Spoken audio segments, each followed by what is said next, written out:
if you watch news on the TV, for example, like BBC or any other channels, they're not gonna show you the reality 100%. Yeah. I think TikTok, for example, or any other social media platform is gonna show you the raw reality. On the other hand, when we have just normal TV and the news, they're just gonna show like a bit of sugar coating, or Yes. they have to direct their message the way they want. Exactly.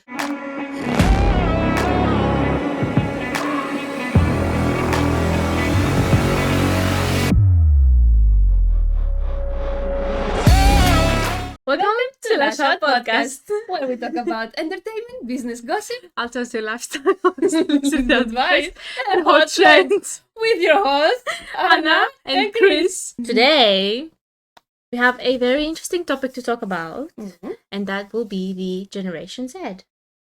Or Z. Z. Z. Gen Z, kind of. Gen Z, yes. Yes, exactly. A, B, C, D, F, G, H, I, J, K, L, M, N, O, P, Q, R, S, T, U, N, V, W, X, Y, and Z. Y and Z. Y and Z. Z. What is it? So Generation Z comes after Millennials and Generation Alpha, which means from mid-1990s to early 1910s. 2010s. No! You know how we call this generation as a nickname? Mm-hmm. The digital natives. Yes, because they were born in the technology, yes? Yeah. And they know already a lot of things from it. Mm-hmm. They basically don't know a world without the internet at all. Yes. Unlike us, Oh yeah, we know a world without Without the and internet. with, yeah. Yes, exactly. So we had both of these. Yeah. That's actually a better period to be in. Yeah. I think 1990s was probably the best period ever. What is more interesting about this generation? They also had to endure the crisis of the cost of living. True. Especially with the pandemic and all that. They had to go through a lot of ups and downs, and especially some countries, they had to go through inflation and everything. So it was kind of hard to, especially with young people, that they're coming out of school or university, for example, and they had to find a job. So it must have been hard for them. Yeah. So I think in order for them to, let's say, sort of survive perhaps this pandemic and this critic era in the world, they probably had to do perhaps a little bit of budgeting here and there. Because of the pandemic, I think mostly a lot of people, young people around the age of 18 or 20 up to 25, let's say, they became more money driven, although the generation was already like that, but I think they became a little bit more because perhaps finances were a bit more of a struggle. Yeah. So they had to do a little bit of a more proper budgeting, let's say. So you can see everyone on TikTok, actually, there's a lot of people who do a lot of tips and tricks. Yeah. And they show you how to save some money or make some extra money. Yeah. A lot of side hustles that people recommend nowadays, and all this kind of, for example, weird things on how to become a millionaire, you know. I don't know if all of these are true. So what you want to say is like they had to become a bit more creative Yes. on how to budget or make money. Exactly, yes. And especially in that crucial age, you don't know how to do this kind of financial decisions. So they had to grow up a little bit earlier. Yeah, I would say so. I would say compared to us, kind of, that we took it a little bit more with ease. Yes, exactly, yeah. So we are more lazy? I think so. You're more money driven, there is more anxiety nowadays. Anxiety for everything, not just for money. Yeah. People, for example, they want to save money, travel more. They have more anxiety. They're like, how can I save money to travel or to have fun, go out, pay my rent for some people, especially low-income households. Yeah. You know, as well, social media is also a factor on this anxiety. Yes. And because now we don't have anything to do, we just stay in our phone all the time. And that thing... We have things to do. Yeah. But the things that we have to do, like work and so on, are always something that has to do with some electronic device. Yeah. With a laptop, iPad, phone, everything. And your relaxing time as well on yes. the screen, yeah? Exactly. And there's also, I think, the need, why some people have so much anxiety nowadays, there's also the need to be, let's say, perfect in whatever you do, not just how you show and present yourself in social media, if you do it, for example, as a hobby, or if you're an influencer or something, but also when you're at work, you're just going to have to be perfect. You have your laptop, you walk through your laptop, you have to do it as good as possible, your job. So there's more anxiety, more pressure nowadays, especially from your supervisor, your boss, for example. They expect you to do it as good as possible. Particularly now that you have so many ways of searching for something and making it as good as possible. Yeah. Anything online you have accessible at any time. So you want to say is, we want to be more perfectionist? Yes. So when you are more perfectionist, you're more stress driven. Yes. Yeah. This generation had to make some defense mechanisms. Yeah.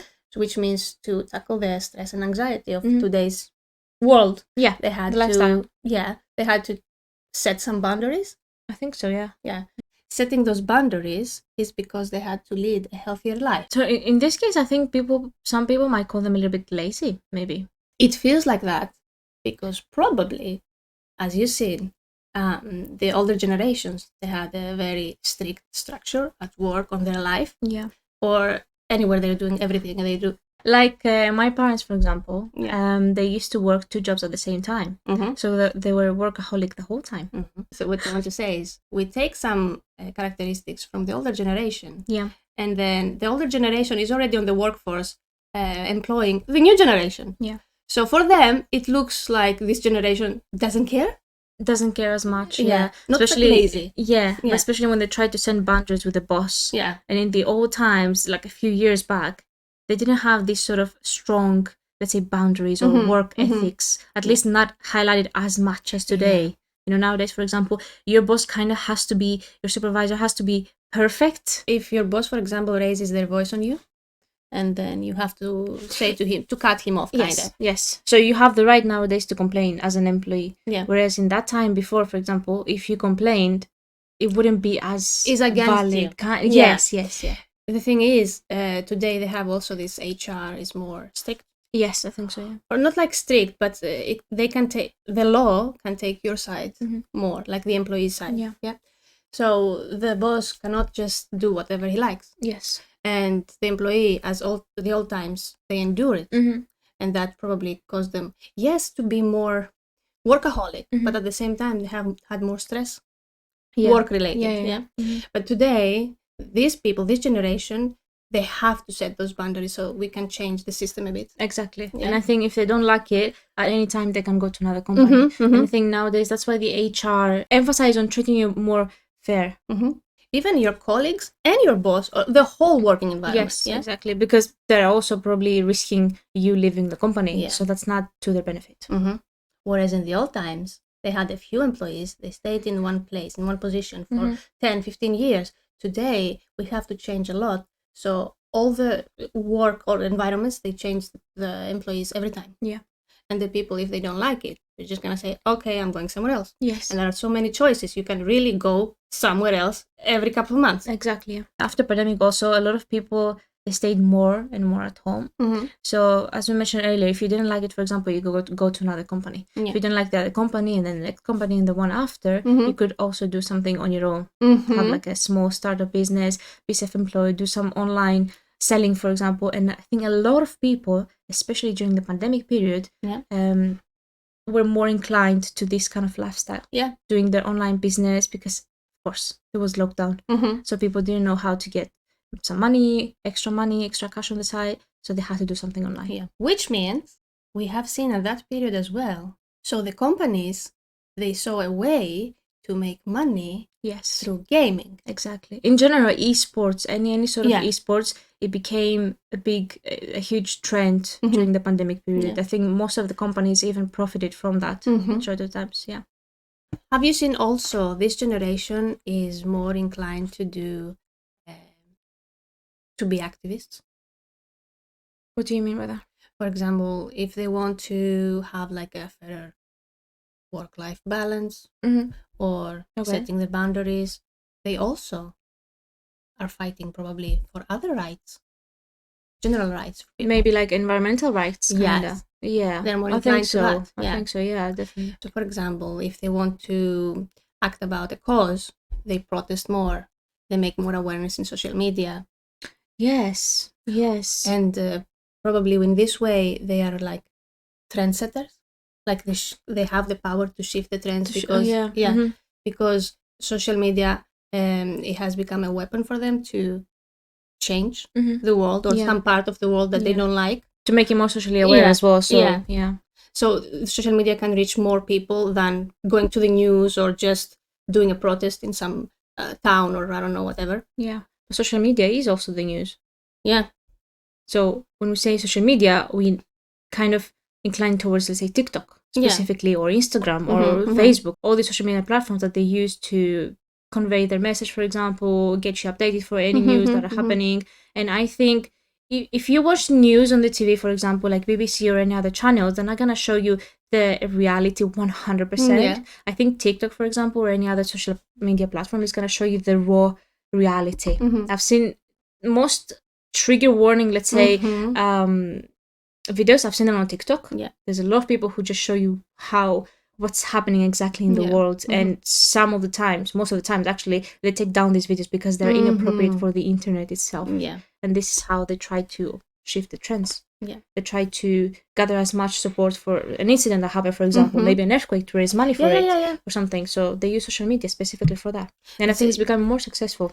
It's very interesting what you said. They can raise money through social media for a cause. Like, for example, if an earthquake is happening and the people are in need, or some other incident, whatever incident. Or a war even for that case.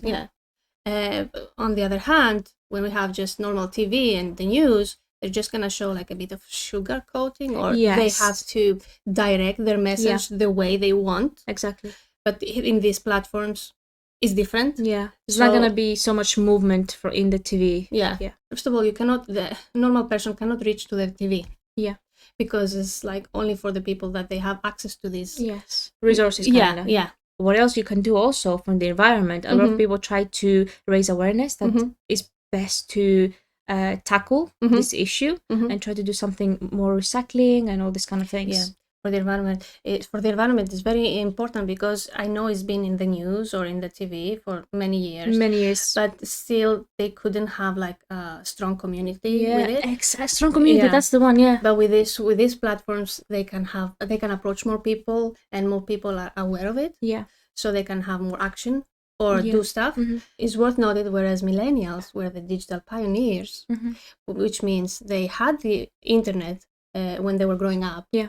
Not from the beginning, but they were growing up with it. Yeah. And they tried to start this activistic, humanitarian ways, but they couldn't, because then Gen Z came, which they are the digital natives. They actually know from very early age how to use technology, how to mingle, which means they were more aware on how to take the social media from an early age. Yeah.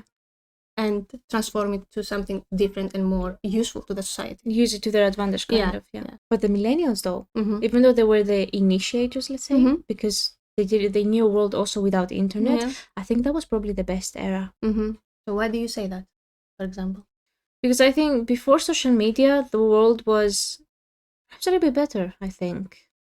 A lot of people were more thinking towards, let's say, going out and spending their time instead of, I don't know, staying at home, for example, watching a movie or sitting on their phone and all that, or doing something online from their phone the whole time. You could go out, and everyone was happy, kinda. I would say it was like Happier, a different era. Yeah.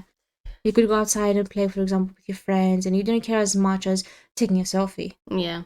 Imagine if I said to you, for example, how do you take a picture? Imagine you ask a Gen Z person, a child, how do you take a picture? For me, I take it like that.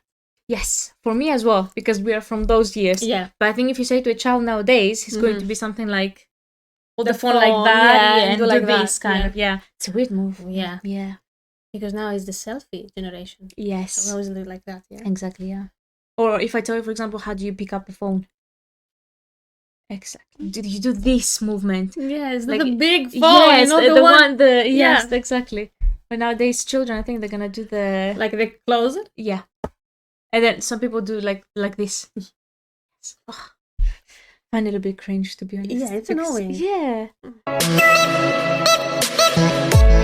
On the other hand, there are some few challenges that Generation Z faces today. Yeah. For example, of course, they can have everything instant on their phones, and they can learn lots of things, and they can make lots of things as well, even online, making business online, or show the reality, or whatever they can do. However, too much technology usage causes isolation. Yeah. Because usually, you know, if you sit all day on your phone or in computer, you don't go out to socialize. Yeah.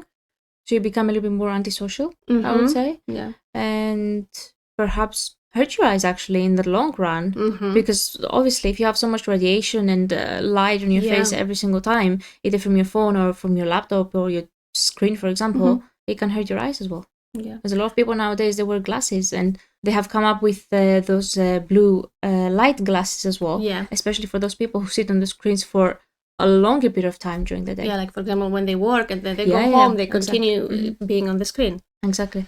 I remember the old times. Usually, we were socializing a lot, and you knew how to do the social interactions. So you would just go out and do something outside with your friends and like chill and talk and all that for hours. Yeah. But nowadays you have like over the phone. There's no expression. There's no anything yet. It's a bit faceless. Yes. You use emojis, but still. Yes. This is another thing. Is this?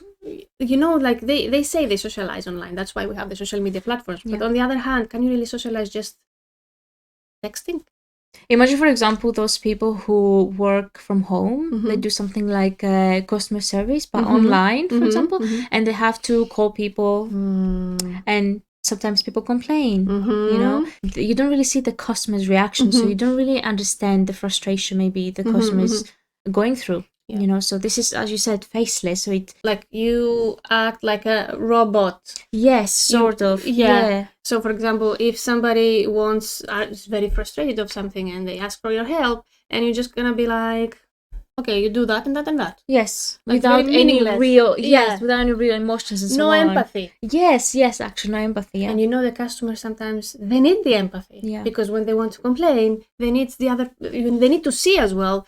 Like, okay, yes, we are here for you, but just saying it or just talk about it. Yeah. There's no physical interaction. Yeah. Let's say. Yeah. And I know some people are going to say that you have other ways of communicating today, for example, like going to therapy, maybe. As for example, therapy, some people might go face-to-face therapy. Yeah. Or what happened after the pandemic. Yeah. I saw a huge rise in online therapy. Yeah. And they pay for that, for example. But how can you go to therapy to express yourself, maybe the other person to help you, to advise you what to do. But how can a person, for example, advise you on what to do if you don't really see them, you don't see their body language, how they say it and all that?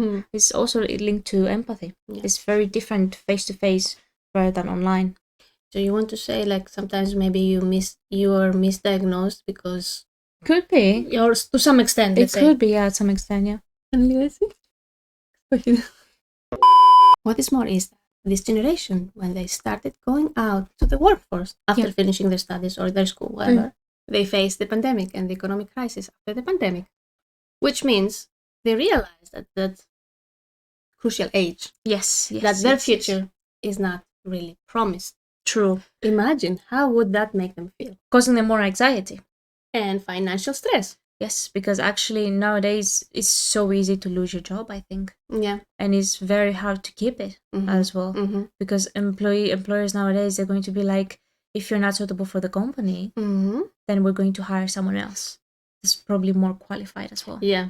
And I think a lot of people after pandemic, as we also mentioned earlier, they strayed towards more a self-employed kind of lifestyle. Yeah. So of course, at the beginning, it's going to be hard to gain some money. So you're going to struggle financially a lot. And nobody knows if tomorrow you're going to make enough money to live today. Yeah. Because also the market prices are increasing. Yeah. Everything in the range of the rent, the groceries that you go to buy every day, even the little snacks. The little snacks that you go... The snacks that you go and buy, for example, in the supermarket, they're actually more expensive than the actual food that you eat. If you go buy, for example, some pasta or beans or something, those are cheaper than the snacks. So people nowadays, especially young people, they want to drink, for example, a fizzy drink or eat a chocolate or some chips and so on, but they cannot really afford them as much nowadays as they used to. They became more expensive. This is also an extra mental health challenge for them. Yeah. That's this generation, witnessing all of these things, they become isolated. Yeah, a little bit lonely, kinda, yeah. So because they don't have other choice. Yeah. And then this generation has the title of being the loneliest generation. Yeah. And I think a bit more depressed, perhaps, than other generations in the past. The point here is, yes, today we have all the information in our fingertips. Yeah. You can find out everything happens in the world, news, whatever is important for you. From everywhere. Yeah, you can make your business online. You can use the online social media platforms for awareness and all of those social causes. But what's important is to take a step back and reflect on yourself and actually focus a little bit more on your well-being instead of stressing up about every single thing that's happening in the world. Because I tried knowing the latest news every single time, and what happened? You get more miserable and miserable, exactly. and then depressed. Exactly. Yeah, because I know it's okay to know things, but on the other hand, if it's very raw, it doesn't depict good on your mental health. Exactly. All right, it's time for Yay Time. Today we have a game that is kind of like simple, random words, kind of. Yeah, but kind of like category based. So we're gonna pick a category. Could be animals or food or something. I'm gonna say as many things as we can from the category. Maybe in 1 minute. Yes. Yeah? Yes. Okay, perfect. You're gonna put a timer? Oh, of course. Let me set the timer here. 1, 2, 3. All right, so we're doing celebrities. Yes. Go. Angelina Jolie. Kylie Jenner. Leonardo DiCaprio. Kim Kardashian. Khloe Kardashian. Kris Kardashian. Kris Jenner. Yeah. Emma Stone. Nina Dobrev. Jennifer Aniston. Emma Watson. Jennifer Lopez. Brad Pitt. Amen. Ah, yes. Shawn Mendes. Ian Somerhalder. Justin Bieber. Oof. Paul Weasley. Hailey Bieber. Selena Gomez. Ah, yes. Ava Max. Rita Ora. Dua Lipa. Damn. Nicole Scherzinger. Oof. Simon, what's his name? Cowell. Simon Cowell, yeah. Animals. Okay. Okay, lion. Tiger. Cockroach. Horse. Ant. No. Bird. Dolphin. Fish. Bamboo? Eso, gorilla. Oh. Bee. Crocodile. Whale. Shark. Hippo. Bear. Parrot. Koala. Seal. Goat. Farm animals. Sheep. Okay. Chicken. Cow. Camel. Scorpio. Oh, nice. What's it called? This thing, yeah? Which one? Mosquito. Let's start from fruits. Now, okay. Now, banana. That's what I was gonna say. Apple. Blueberries. Strawberry. Blackberry. Pear. Watermelon. Melon. Blackberries. Grape. Orange. Lemon. Tangerine. Grapefruit. Lime. I'm stuck. Green apple. Tomato. Avocado.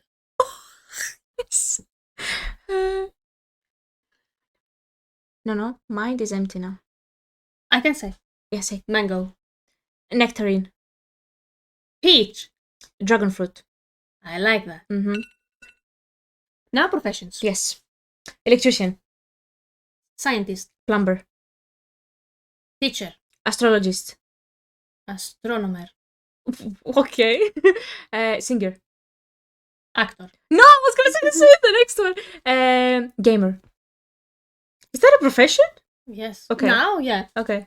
Kindergarten teacher. Again, teacher. Okay. I have one. Go.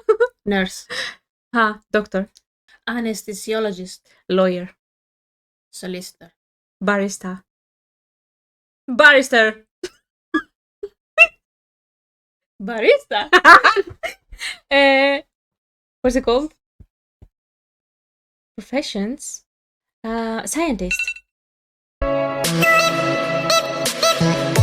let's go to the fact of the day. Yes. So today, I just want to ask you something. Is fish an animal? There was a debate I saw online on TikTok. There were two guys discussing if fish is an animal, actually. It is. I think it is, yes. When I Googled it, some people, there were mixed opinions. Some people said it is. Some people said it's not. Because fish is actually in the water. But then if you Google it, you're going to see that any kind of, let's say, everything is an animal because it's in the animal kingdom. Yeah. It's just different type of animals. Yeah. It is sort of like an aquatic animal. But it's still an animal. But it was like real nice food for thought, actually. Yeah. Because it's kind of weird if you say fish is an animal. Yeah. But it's in fact an animal. It is. Yeah. So whatever grows kind of and has like a sort of like a bone structure, it is considered an animal. All right. Thank you everyone for tuning into the Lash podcast. That was it for today. We upload a new episode every Tuesday. So we will see you next week. Be good. Bye-bye.